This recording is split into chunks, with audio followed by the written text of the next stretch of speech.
Live from New Delhi, you're watching DD India Global. We'll get you the top stories from India and the region. I'm Amritpal Singh, and for news from the rest of the world, I'm joined by my colleague in London, Ollie Barrett.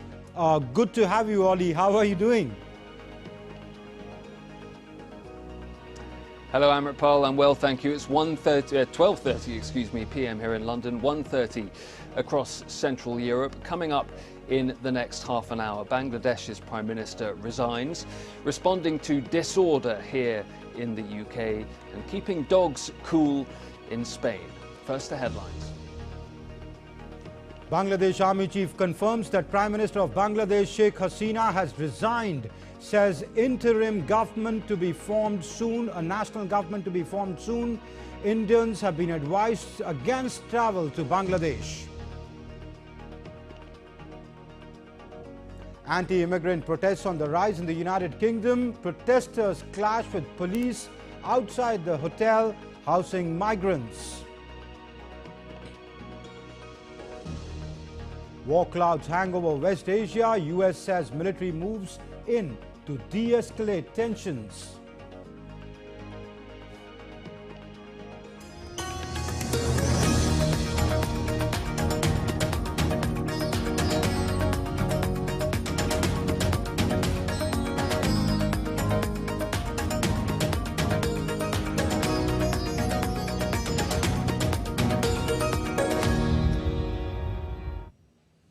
After a fresh wave of clashes erupted between protesters and the Awami League supporters in Bangladesh, Prime Minister Sheikh Hasina has resigned and she has left the country.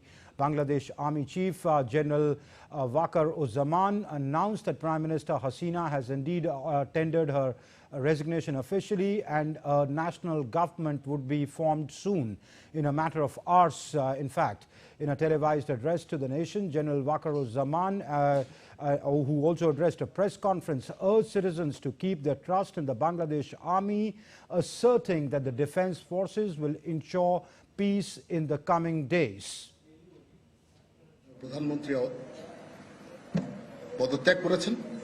Bangladesh Prime Minister Sheikh Hasina has resigned, an interim government to be formed to look at the state of affairs. Keep patience, give us some time. We will be able to find solution to all the problems confronting the country. Please don't take the path of confrontation and return to the path of peace. It is taking a lot of toll on our country in terms of economy and the finances, which have gone down. People are dying, and let me assure you, I will take all the responsibility and a solution will be found.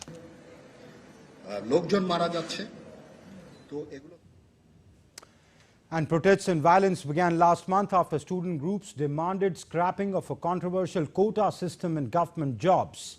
These protests escalated into a campaign to seek the ouster of Sheikh Hasina, who had won a fourth straight term in January this year in an election.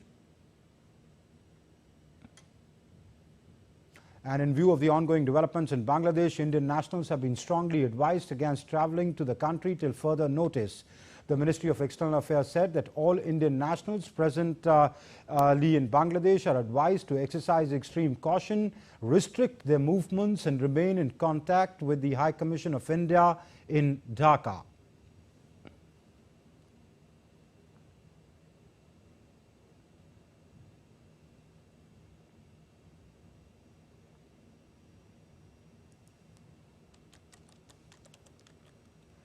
And this is a developing story. I'm joined by our correspondent Naval Singh Parmar, who joins us live from Dhaka, and also my colleague Ramesh Ramachandran joins us from the Delhi newsroom. Thank you both gentlemen for joining. First to you, Naval Singh Parmar. Give us the situation on the ground in Dhaka right now.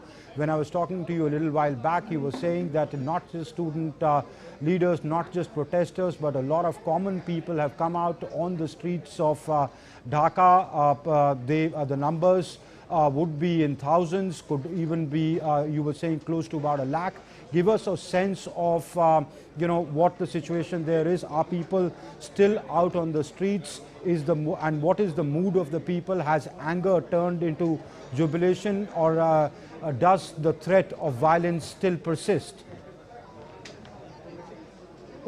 Actually, as you mentioned that the former Prime Minister Sheikh Hasina or Prime Minister Sheikh Hasina has resigned, as Army Chief Waqaruzzaman mentioned on during his address to nation. Second thing, there were a violence in last 20 days from 16th July to today is 5th August. During this violence, there were three parties on street, and whatever violence happened, it's happened on street. And in that, one is the protester, second one is the Awami League affiliated organizations activists, and third one is police. As now, for now, Prime Minister has resigned and the army took over the charge of the security in the Bangladesh. So there are now very few chances of any street fight or violence on street. But there are a huge anger against the Awami League affiliated organization and Awami League people. So there may be some kind of violence may happen in 1 or 2 days or coming days. One thing I want to mention here is that she was a quite popular leader. Sheikh Hasina was a quite popular leader, and that's why she won the recent election in January 2024. But her government, and its image was maligned due to her associates, who were people were thinking that her associates are misguiding her, and they are very much involved in corruption activities here in Bangladesh, and they are not looking down to or looking for the common people or their plight or their troubles. So there were anger against the Sheikh Hasina-led government, but not against her. In last few days, the situation changed. Earlier, it was started as a student movement, and then it became a political movement. And result is that the Sheikh Hasina has to resign, and now he is at separate place. Okay. Ramesh, before I come to you, I want to ask Naval Singh Parmar one more question. Now, the Army Chief a little while back in that press conference said efforts are on to install a national government that he would be, and that would be installed in a matter of hours. Are there any further developments on that you're hearing? Still now, I don't have any input regarding the formation of national government. But one thing I would like to mention here that on Saturday evening, there were a huge gathering at the Central Shahid Minar in Dhaka, and at that gathering, the coordinator of the movement announced for the single point demand, and that was a resignation of Sheikh Hasina government. And subsequently, they announced that we want a national government, caretaker government. And Army Chief also mentioned about the caretaker government, national government, and in that national government, the third front or the common people or the protester and their supporter will play a major role. They can't, our new government will have to give place to the third front or the common people or who were the leading this movement, because the popular support are with this protester and the students and we can say the intellectual who were supporting the students, not with the opposition party, BNP or its allied organization, and they are against the government. So third front is a crucial chunk who will play important role here in the next coming days. Second thing, the role of social media will not allow army to stay longer in power, because people are looking towards Indian democracy and their role model is Indian democracy. They want democracy like India, where they can change government with ballot, not bullet. All right. Let me bring in Ramesh Ramachandran, my colleague. Ramesh, that's an interesting point that Naval Singh makes, that he says the possibility of a third front being part of the national government, interim government, caretaker government, whatever terminology we want to use for it. One, how is that possible if, they are not members of the parliament, they are not from political parties? How will they be part of the government? Secondly, what would be the contours of this government? What would be the nature of the government? Would it be an interim government? Would they have to hold elections? Give us a sense of what is your sense on that? Well, Amrit, to paraphrase what the army chief said a short while ago, he said the army will form an interim government in Bangladesh. In other words, army will take the lead to form a semblance of governance or the governance architecture in Dhaka. Now, what shape that will take, we don't know. As you mentioned, it could be a jurist, a retired judge. It could be a person with an army background, a retired general. It could be someone from civil society, as Nawal Singh was mentioning, because this has outgrown from being an anti-quota protest to one which has larger ramification. It included members from all walks of life, students, academics, professors, bankers, activists, even from the police and security background. So things are in a state of flux as we speak. But that said, Amrit, we have to keep in mind that the world is buffeted by multiple crises, the Ukraine-Russia conflict, the Israel-Hamas conflict. India would certainly want to avoid a crisis in its immediate neighborhood. Why do I say that? One, you don't look at the geography, the map of Bangladesh and India. If the Indian states in the northeast and east straddle the Bangladeshi territory in the north, east and west, and Bangladesh is the linchpin of India's Act-East policy. So in all likelihood, connectivity, trade links with India's northeast, transportation links all come into play, and any disturbance in that part of the region will have a cascading domino effect on India and the rest of the region as a whole. So clearly, India will be looking at this very closely as we speak. Okay. Ramesh, another thing, Sheikh Hasina was broadly or widely seen as a friend of India. What does Sheikh Hasina's, the deposing of Sheikh Hasina mean? What would the Indians, what would the South Bloc be worried about right now? Amrit, there's no denying that what has happened in Dhaka in the last several hours is nothing short of cataclysmic, seminal, watershed moment in the life and history of Bangladesh. And it comes barely a few weeks, 10 days before the anniversary of Sheikh Mujibur Rahman's assassination, 15th August 1975. So that one has to keep that in mind, because Sheikh Hasina is the daughter of Sheikh Mujibur Rahman, and she's been in power now for 20 years and counting. Remember, she first came to power in 1996 and then in 2009, and since then she's won every election she has fought in Bangladesh. And Bangladesh was doing reasonably well economically speaking. But within a matter of few weeks, things turned for the worse in Bangladesh and for Hasina herself. And all eyes, as I said, would be on what she does going on from here and how India chooses to respond to this immediate challenge in its immediate neighborhood as well. Okay. Let me go back to Nawal Singh Parmar. Nawal Singh Parmar, do we know the whereabouts of Sheikh Hasina? There were reports that she could be in India. She could have left for India in that military helicopter that we saw, and could be en route to Europe, perhaps Finland or London. Anything that you're hearing on that? No, I can't confirm the things because I don't have update regarding that, but I want to make one point here. Okay. The remarkable thing about this movement is that the participation of girls, young girls in this movement, and absence, because there is no much rigid caste system here.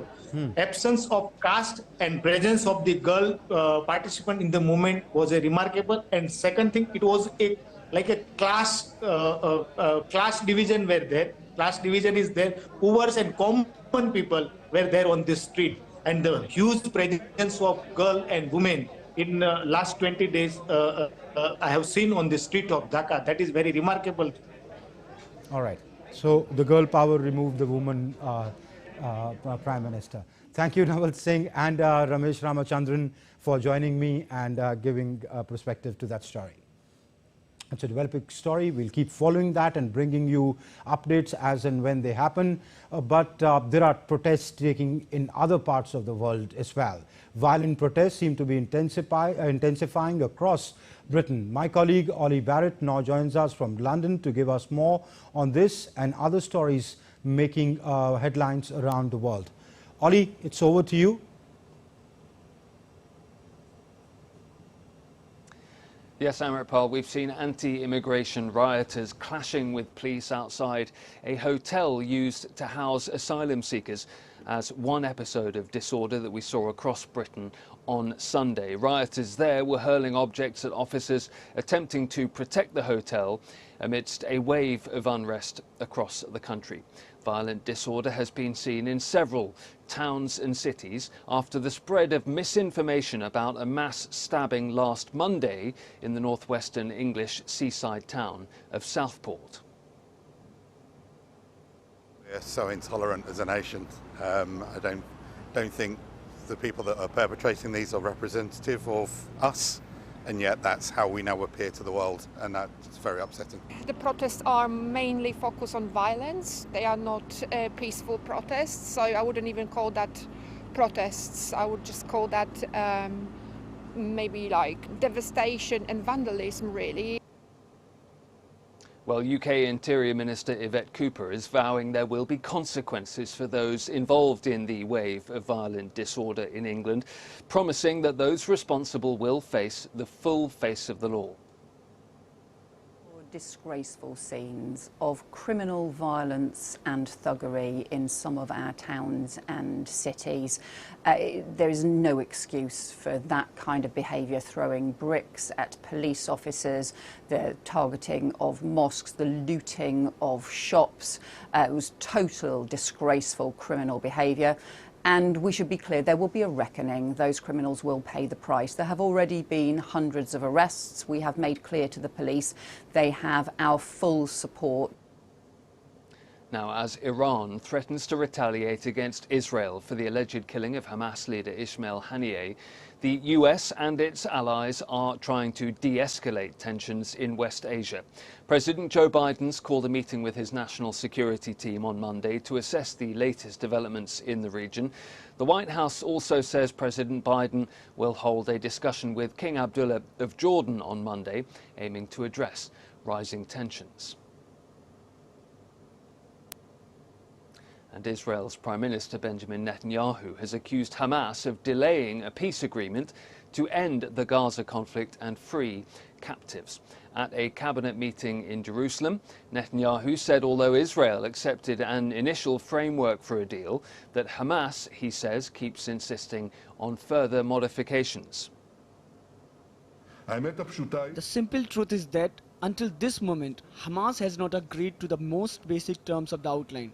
While we have not added a single demand to the outline, Hamas is the one demanding to include tens of changes. It has not begged from its demand that Israel cannot return to war. It demands from us to withdraw from the Philadelphia corridor and the Rafah crossing. It's lifeline that will allow it to rearm and again grow stronger.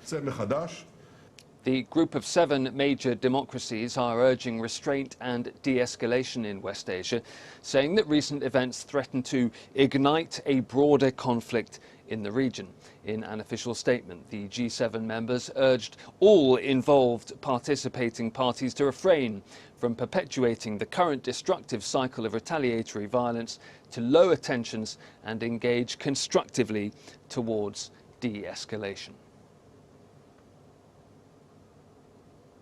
Next to the conflict between Russia and Ukraine, which saw a surge in violence on Sunday, with Ukrainian attacks leaving 14 people injured, including several hurt in a market bombing in the Russian-occupied town of Oleshki in Kherson region. In a separate incident, Ukrainian forces fired 12 rockets at Luhansk, a city in northeastern Ukraine controlled by Russia, but Russian defenses managed to intercept 8 of them. President Volodymyr Zelensky announced that Ukrainian pilots have started flying US-made F-16 fighter jets for operations within Ukraine, marking a significant milestone in the country's defense against Russia's invasion. And to Spain, where a resort with pools, slides, beaches and grassy areas for playing fetch or taking a nap for man's best friend. Spain has been sweltering and moving from heatwave to heatwave this summer, but a canine water park in Spain's northeastern region of Catalonia provides dogs and their humans with the perfect place to take a dip, cool off and even do other doggy games as well. We've seen dogs playing with their owners, trying to cool off in the Spanish heat.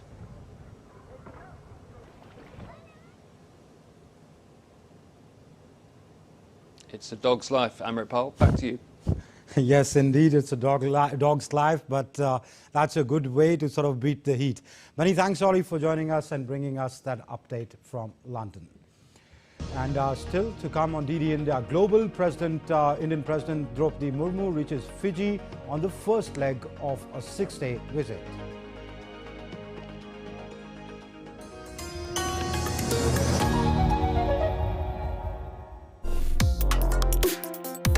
Complex issues, hidden agendas, twists and turns, strategic games. We think all dots are linked. We just need to connect them. Join me every week as I connect the dots to unravel hidden designs in statecraft, mysteries, and decode issues that matter to you. Watch Connecting the Dots with me at these times on DD India.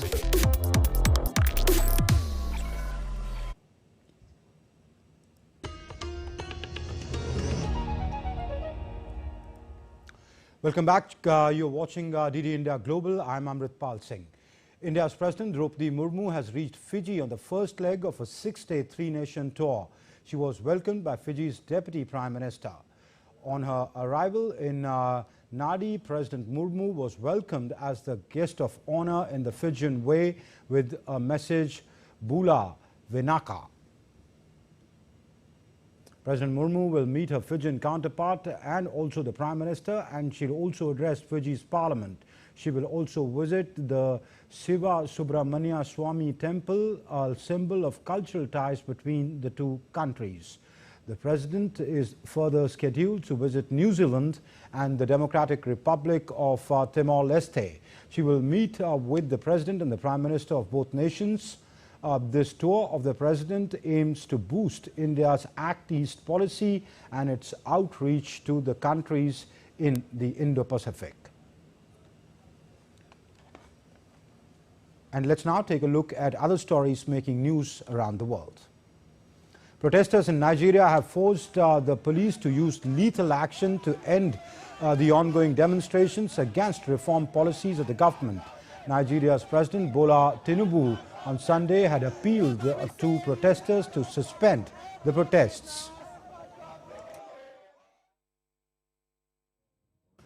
The Philippines and Vietnam are going to conduct the first ever joint Coast Guard exercises on Friday. The exercises will focus on search and rescue and fire and explosion prevention.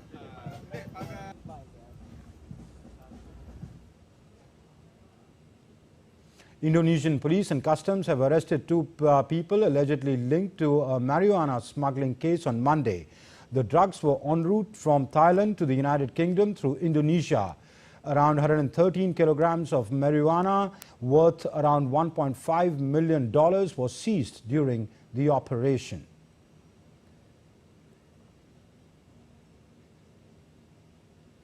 And the Bhoto Yatra in Patam marks the conclusion of the longest festival in Nepal. It's celebrated as a public holiday in the Kathmandu Valley. This tradition symbolizes rain and fertility in the Kathmandu Valley.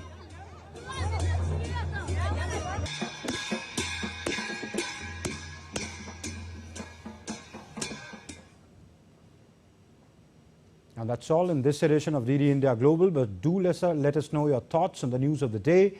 For those on the go, you can get all the latest news and updates from India and across the world on DD India's mobile app. The app is available both on Android and iOS platforms. Scan the QR code that you see on your screens right now to download. And that's it from me and my entire team here in Delhi. Thanks for watching DD India Global.